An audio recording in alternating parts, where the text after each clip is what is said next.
Ball Daima es un mal producto.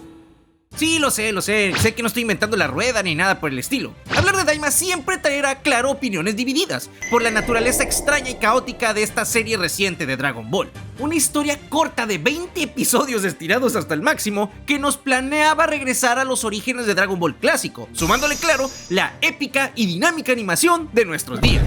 Un último regalo de Toriyama para todos sus fans alrededor del globo. No había manera de que esta fórmula ganadora pudiera fallar, ¿o sí? Pues qué les diré, amigos míos. Solo prepárense, eleven todo su poder, porque vamos a comenzar la explicación de por qué esta serie se volvió el desastre que terminó siendo.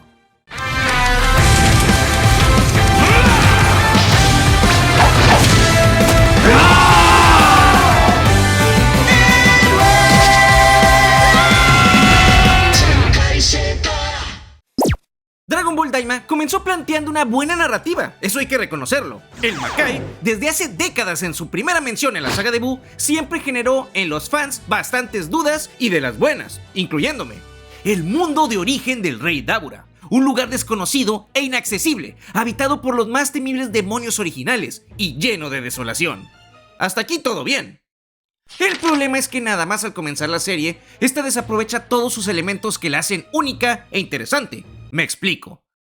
Al momento que se nos presenta al malvado Goma y a los hermanos del Supremo Kaio, que aclaro no le diré Nahare ni nada, siempre ha sido el Supremo Kaiosama o Shin, así a secas. Incluso Toriyama había aclarado en la saga del Torneo del Poder, en el manga de Super, el nombre de todos los Supremos de todos los universos, y el del nuestro, o sea el del 7, se llama o se llamaba Shin. Qué raro cambiárselo nomás porque sí, ¿no? Para innovar y meter cosas inesperadas a la historia, como los cuernos y origen de Mr. Popo. Así bien gratuito y necesario. En fin, continúo. Comenzando la trama vemos a Goma observando todos los acontecimientos pasados y recientes de la saga de Buu. Aquí nos explica si lo que está viendo es en tiempo real o se está viendo un resumen de lo más importante que ya pasó. Para empezar, no está del todo bien entendible toda esta escena inicial y los tiempos que se manejan aquí. Jamás se nos explica nunca tampoco qué relación tenía Goma con Dabura. ¿Era su hermano? ¿Su primo? Porque no se parece nada al difunto rey reciente, ni al antecesor, el brutal Abura. La serie nunca se para explicarnos esto, y créanme, tampoco lo hará. Siempre lo he dicho, tan fácil que era hacer que todas estas escenas que observaba Goma fueran parte del multiverso o algo así, y que este pudiera viajar libremente a cualquier universo distinto. Me explico, que avanzando en el tiempo, observara la destrucción de Buu con la Genkidama y al avanzar, viera a Bills despertando y luchando contra Goku Super Saiyan Dios, y muy asustado dijera algo como... Ni pensarlo, ni loco visitaré el universo 7, y menos con el dios de la destrucción allí rondando y todo. Y que esto, chicos, provocara dos cosas. Primero, un hermoso cameo de Dragon Ball Super. Y segundo, que Degesu o Arinsu le propusieran ir a una línea alterna donde Bills aún no despertara o que este no lo hiciera en absoluto. Y ya con eso lo solucionas. Ubicas a Daima en nuestro universo con nuestros amados personajes protagonistas, pero siendo una historia ubicada en otra dimensión que no afecte lo que ya vimos en Super, así manteniendo su canonicidad, por así decirlo, pero no lo hicieron. Un desperdicio total. Todo tiene que encajar en el canon, todo tiene que ir en una misma línea, aunque te cargues en todo lo que ya habías hecho antes, y se vuelve ilógico. Y con este ejemplo hay, pues, muchas cosas tontas, la verdad. A ver, está la ridícula regla de Shenlong de clientes frecuentes que jamás fue establecida ni mencionada antes en el material original. Muy bien, ahora me retiro. ¿Pero cómo no eran 3 deseos? Para 3 deseos adquiera la versión premium. Los guerreros Z escuchando sobre los demás universos cuando esto no ocurría hasta años después, ya en Dragon Ball Super. Por un garrojo siendo el Shenlong original cuando en realidad sería el super dragón dorado creado por Sarama. Aquí se podría solucionar diciendo que nadie conoce ese dragón original, pero bueno, es un error. Porque aquí en Daima todos parecen saberlo todo. Por ejemplo, Piccolo sabiendo quién es Neva, el Namekusei legendario. Pero también Piccolo olvidando el idioma Namek, que de hecho lo aprendió de nacimiento. O Piccolo mencionando que su padre Katatsu, o Katatsu... Ya veo, ahora recuerdo. Fue el niño de Katatsu, estoy sorprendido. Nunca imaginé que ese niño iba a llegar a salvo al planeta Tierra. ¿Te pareces a Katatsu? Katatsu era mi padre. Vivió en el segundo reino Makai, cuando en realidad ni Piccolo ni Kamisama recordaban siquiera a su padre, y es muy poco probable que Nil hubiera nacido para ese entonces y por eso estos lo recordaban al haberse fusionado con él. Les recuerdo en serio, chicos, que pasaron más de 300 o 400 años cuando el Namekusei original llegó a la Tierra. Está también el lío de los Tamagamis y sus enormes poderes invencibles. Ni Dabura pudo con el más débil. Pero luego tenemos a Goku derrotándolo con el Super Saiyan 2, siendo niño y nerfeado, cuando la lógica no tiene sentido alguno, porque este se supone que es mucho más débil que su etapa adulta. Está también el tercer ojo demoníaco perdido, pero cuando lo tuvo el último rey, o sea, Abura, este nunca intentó usarlo antes para ganarles a los Tamagamis y quedarse con las esferas. Bah, qué inútil. Está luego el introducir el elemento de los insectos unión para fusionarse y luego no usarlo jamás. Graso error. Y claro, dejé al último para el final lo que considero el error más garrafal de todos y del que quiero ahondar más. Goku se vuelve un niño otra vez. A ver. Si recuerdan a Dragon Ball GT, muchos argumentan que está horrible, que fracasó, que es un bodrio y todo eso por las malas decisiones creativas, algunos errores argumentales, una animación a nivel inferior, claro, que Dragon Ball Z, poderes surgidos de la nada y transformaciones, o sea que nunca se establecieron antes, un villano que siempre estuvo allí, en el universo existiendo, pero jamás hizo acto de presencia hasta que no inició la serie, y principalmente el regresar a Goku a su forma de infante no fue del agrado de nadie. Ni de los japoneses, que fue por ellos que la serie fue obligada a ser cancelada prematuramente, y no por el resto de los fans del mundo que ahora salen a atacar dicha serie desde que existe Super, pero a mediados de los 2000 era parte indiscutible del canon, ¿no? Era lo más épico Super Saiyan 4. Ay no, cuánta hipocresía. Entonces, si ya venían pues viendo que GT fracasó por esto y por el motivo principal de cambiar a Goku y nerfearlo, por decirlo de alguna manera, volviéndolo niño, pues ¿qué demonios les hizo pensar a los de Toei que volver a hacerlo ahora, pero incluyendo al resto del elenco, iba a funcionar esta vez?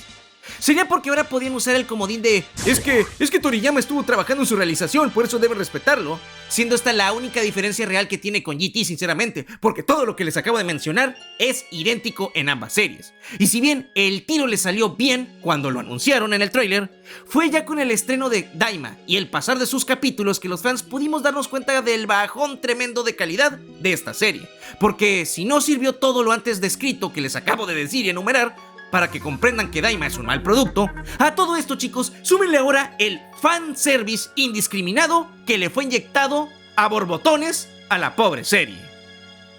Si bien debo de admitir que yo esperaba, sí, admito que yo quería ver al Super Saiyan 4 de regreso y canonizado, por decirlo de alguna manera, no me gustó para nada que no explicaran el origen de esa forma. Una leve conversación entre Neva y Goku mientras este usaba su magia sobre el debilitado Saiyajin, explicándole que es un poder ancestral muy escondido en su ADN, o no sé, diciéndole que desde que perdió su cola, este poder quedó bloqueado para siempre en su cuerpo y por eso lo estaba ayudando a desbloquearlo, no hubiera estado mal. En serio, hubieran explicado esto en una corta frase. Hubiera tenido más sentido del que terminó teniendo.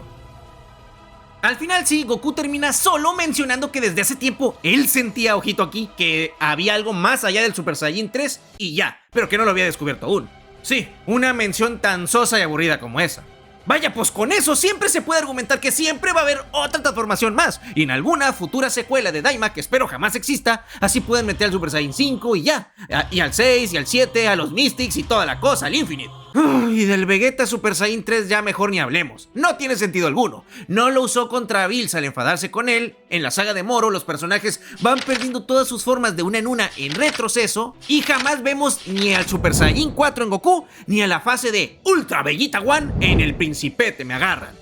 Maldita sea que incoherente todo.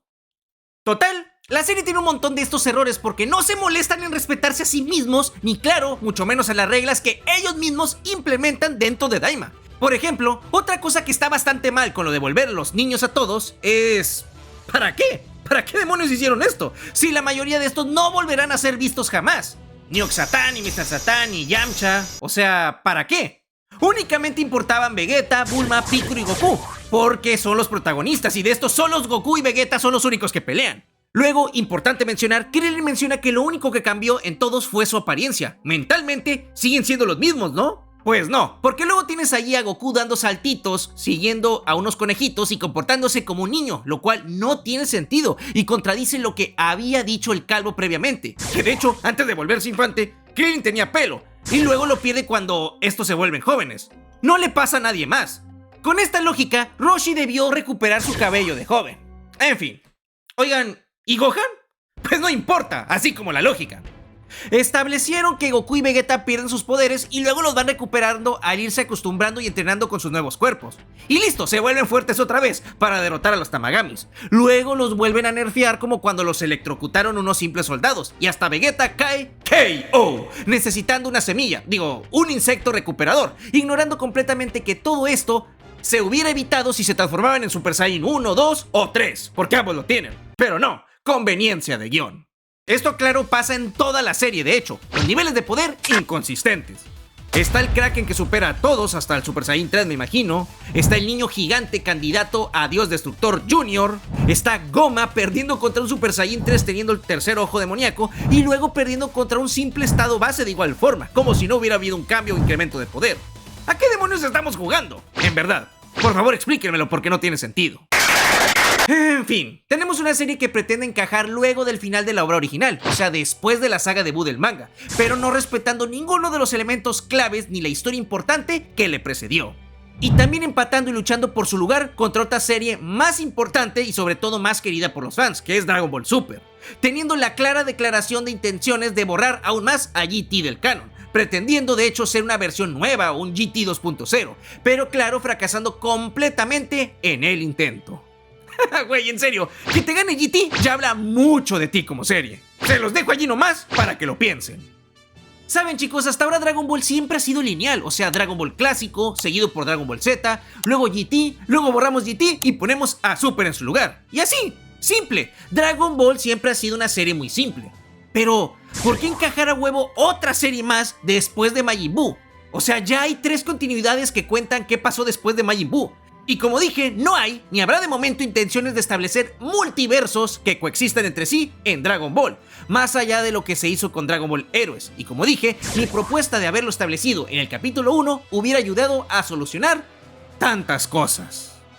Pero bueno, Dragon Ball Daima si bien no ha sido un fracaso económico, y me sigue gustando porque pues yo soy un gran fan de Dragon Ball, que no piensa volver a ver esta serie en mucho tiempo, falla bastante en el intento de, valga la redundancia, intentar ser una continuación de la obra original, porque como lo he dicho, no la respeta. Tiene errores incluso establecidos en su misma historia. Tiene demasiado fanservice, porque no olviden que apareció la fase 3 y luego la 4, y nos olvidamos un ratito de lo mal que venía siendo la serie y lo aburrida que estaba al principio. Además de tener muchísimos errores argumentales que aun siendo niños, el público al que está dirigido, ellos también lo notan.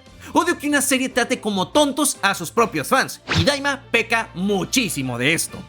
En fin chicos, antes de irme les dejo algunos cuantos errores más por si no están del todo convencidos. Shin y Kibito están desfusionados. Estos se desfusionaron usando el cuerpo de Majin Buu, cuando en Super lo hicieron usando solamente las esferas del dragón. Tan simple como hacer eso de nuevo y ya. La desfusión de Vegito tiene una nueva explicación, siendo también lo del cuerpo de Majin Buu. Se pudieron ahorrar todo esto, la verdad. Mencionan que usaron las esferas para volver bueno a Majin Buu. Mentira, las usaron para borrarle la memoria a la humanidad de la existencia del Buu malvado y todo el calvario apocalíptico que vivieron en esos 2 días de terror. Buu ya era bueno al separarse de su lado maligno. La nave descompuesta de Shin no representaban problema alguno, porque debían existir las naves de los otros 3 supremos anteriores, también incluyendo el del sagrado Kaiosama, el viejo Kaio de hace 15 generaciones, y también la nave con la que llegó Kibito al planeta supremo. De hecho, las fechas divinas no cuadran en lo absoluto, o sea, Shin da a entender que fue de los primeros enviados a los universos a ser un supremo Kaiosama, luego de que los Glints escaparan del Makai. Y esto parece ser reciente, cuando en realidad llevaban eones de generaciones de supremos Kaioshins yendo a los planetas supremos conforme iban naciendo e iban pereciendo algunos. Repito, no tiene sentido, se da a entender de que Shin fue el primer supremo Kaiosama luego de lo que pasó en el Makai, cuando esto es mentira, tiene y tuvo predecesores. Otro error es que el plan de Goma no tiene sentido. Con el deseo, en lugar de volverlos niños mejor, hubiese vuelto bebés a todos, y así se evitaba el problema que se le vino encima, o pudo pedir teletransportarlos a otro lugar inaccesible. Pero no, sin esto no hubiera habido historia, ¿verdad? Arinzu provocó todo y no fue culpada ni castigada. No se sabe el origen de Glorio ni cómo llegó al primer reino a trabajar, ni cómo se alió con Arinzu. Muchos teorizaban que era uno de sus experimentos, pero no, al final no quedó en nada. No se explica nunca qué hacen con los años de vida robados a los habitantes. Pansy no escapó volando de los guardias cuando estaba enmascarada cuando la conocimos, pero luego sí puede volar como si nada. Los demonios no sienten ni conocen el ki, pero lo dominan para volar. Shin no usa en ningún momento el Kai Kai dentro del Makai. Eso hubiera ayudado de mucho. Con este, Majin Buu tiene ya su tercer origen, siendo Marva ahora quien lo creó por órdenes de Babidi, cuando en el manga original se decía que fue Babidi quien lo creó. Aclaro, siempre me gustó más esta primera explicación original, que la que luego dio Toriyama en una entrevista diciendo que Buu siempre existió, pero Babidi conocía el hechizo para invocarlo. En fin, al parecer esto tampoco tiene validez ya. Pero bueno chicos, posiblemente me esté dejando una decena de errores más, pero el video ya se está extendiendo y haciéndose demasiado largo. Posiblemente sea el último o de los últimos que dedicaré sobre el tema de analizar a Daima. Y de hecho estuve a punto de no hacerlo, pero no quería quedarme sin realizarlo, la verdad le traía muchas ganas. En fin, muchas gracias a todos. Suscríbanse, déjenme su like por favor para ayudar a salir del baneo y nos vemos en el siguiente video. Estuvo con ustedes su buen amigo Senkai Z.